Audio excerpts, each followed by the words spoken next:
Welcome to the Bountiful Farmhouse. If this is the first time that you are joining us, my name is Mindy and we are located in Utah. Our growing zone is zone 7B. That's important for you to know. If you're going to be preparing a garden, you want to find your zone. The best way to do that is to go to your local garden extension and they can tell you, or even the Farmer's Almanac online. We'll put a link in here. You can put in your zip code and it will tell you exactly where you are. It's also important this year, we're at the tail end of February, so here in our zone it is time to get ready, prep the garden, kind of clean it up, and prune up some grapes. We're going to do that, and then also just kind of like I say, clean things up. You'll want to know your frost dates as well, because that's going to help us with indoor planting, which we'll do a short video on, and our outdoor planting, which I'm pretty sure I'll be starting in March. Our early frost, like our spring frost, is going to be mid-April this year, April 15th to April 30th, and our fall frost is end of October, well, mid of October. Now remember, frost dates are a guesstimate. They are not Mother Nature certified because she does whatever she wants to do. So they're just a good time to go off of. And so that's what I'm doing. We've got 2 days of really nice weather up in the 50s. And so I'm taking advantage of that to start getting the garden ready to go. Okay, let's do a garden tour. So last fall, I cleaned everything up and got some leaves from my parents' yard because they've got these amazing trees, and I mulched all of the boxes.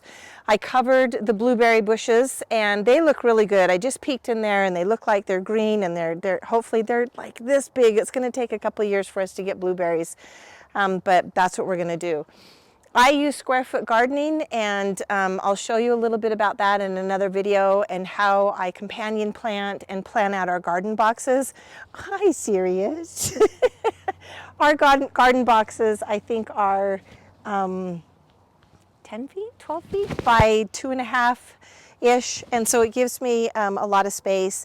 We've put up trellises, permanent trellises, so I can rotate crops and grow things up high. You want to grow up high because it helps with pest control and rot and things on your vegetables and fruit. Also last fall, the end of November, I planted garlic, and it's starting to come up. I'm pretty excited about that. This whole box is garlic. I'm hoping to get some bigger bulbs than what we got last year, but they are our bulbs that we planted last year. So that'll be exciting. That's going to be really fun.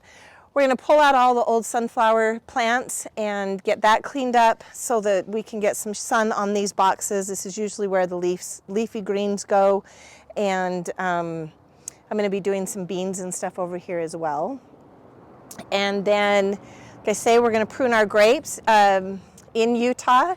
Anywhere between late February through March and as late as mid-April is a good time to prune up the grapes. And you just cut out, we'll do a little bit, but you cut out everything but your runners, and then you get a few of the extra cords, I think is what they're going to be. We hack them down to nothing. It scared me last year, but we got 26 quarts of grape juice last season, and we're hoping to get more this year. We're going to also try our hand at maybe making a little bit of grape wine. We'll see what happens.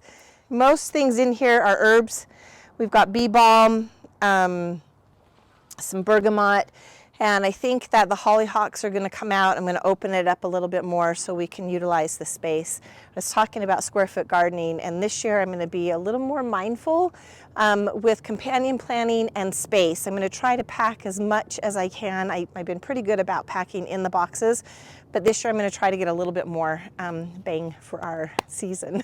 So we'll see what happens with that. That's about it. We're composting everything that I'm pulling out of here. Will get composted over into, I have one bin, and I'm hoping by next month to, here's the dilemma. And if any of you know any better, let me know. I've read that things that chickens shouldn't have, like they shouldn't have tomato vines and different things like that, they shouldn't go into where the chickens are. And then I've also read that everybody composts everything in there because the chickens will only eat what they know they can have.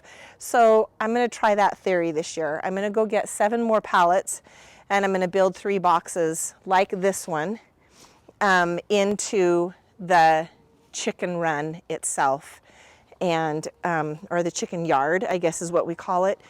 Probably up against a back fence, out of the way.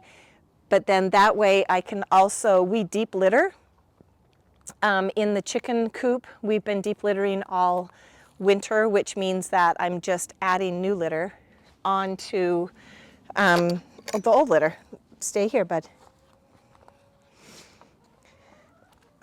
And so with that litter, probably end of next month or March or April, I will be taking it all out. We'll do a deep clean of the coop, we'll wipe it down, and we'll put all of that litter into the compost bins and let it compost all summer, and then it will be fabulous dirt to go into the garden in the fall. So here's, I can't remember how much we've done on the chicken, so we're just going to do a whole chicken tour. We call this the chicken run, and it gives them a lot of free range. We have 8 chickens, and this gives them plenty of space to kind of just scratch around and do their thing and enjoy their time. Our coop, and oh, we got 1 lane. Our coop, and then we call this the chicken run. This is the chicken coop that you're in right now, sorry. We've got 4 boxes for 8 hens, and this is the deep litter. So it's just been piled in. I stir it up, add fresh, we use pine shavings, so I just add pine shavings into it. And those take a little bit to break down. So with adding our food scraps and the garden scraps and different things like that, that will also help give it a little more green to the brown, and we'll be able to compost and get this all broke down for next year.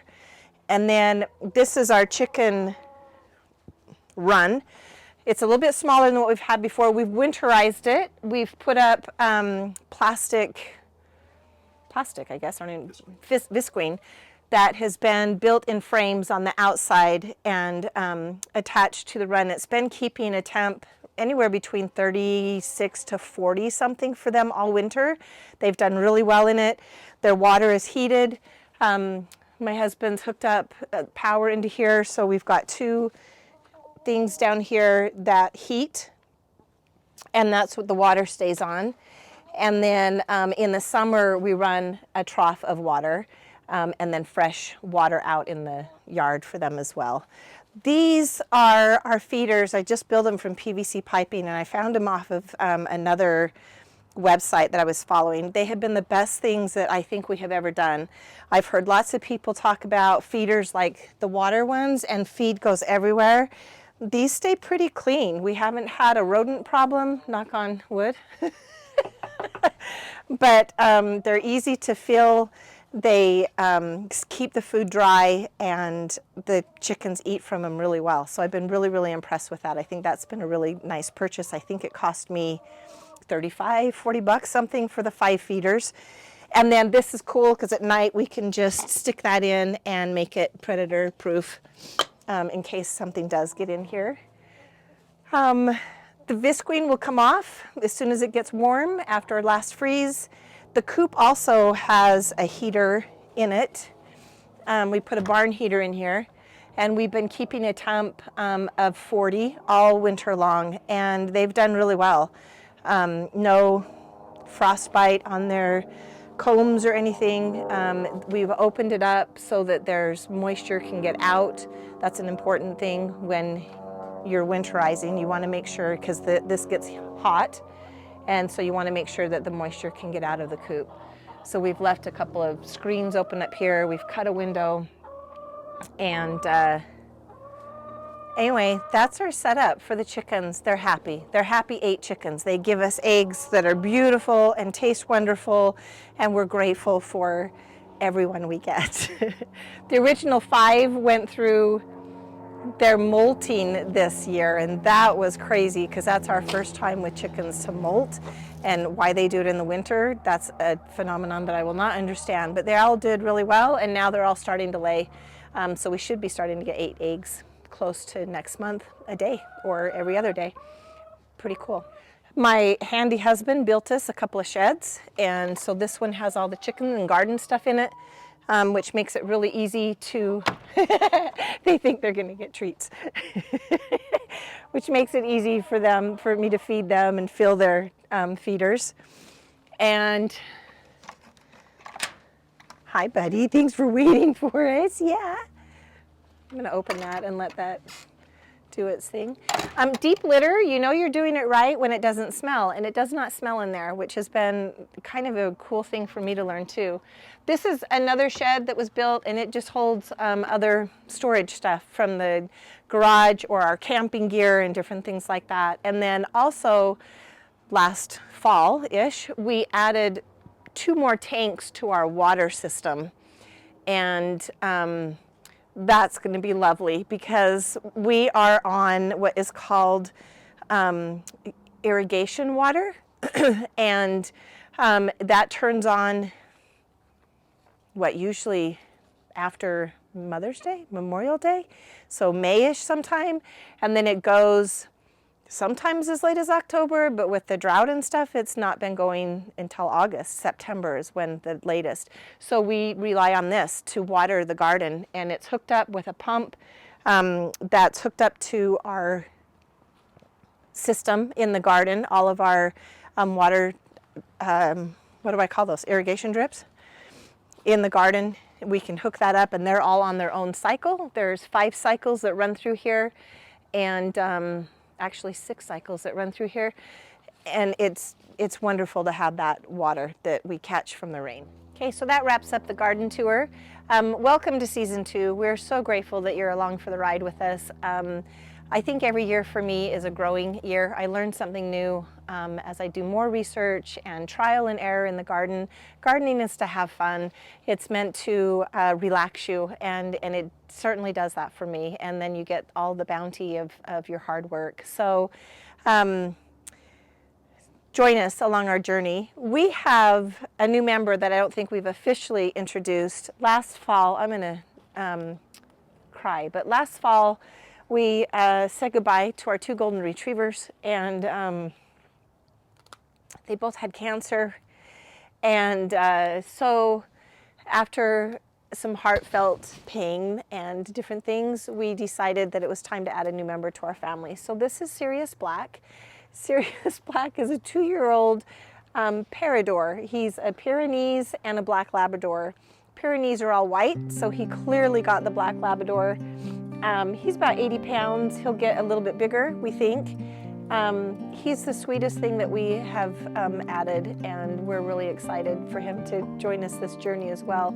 He's torn out 2 of the irrigation drips, so he'll need some lessons to learn as well. When the plants get in the garden, he probably will not be coming out here for a little bit, but we're happy to have him along for the journey too. So thank you for joining us. This is the Bountiful Farmhouse, and hopefully you'll continue with us this year. Thanks.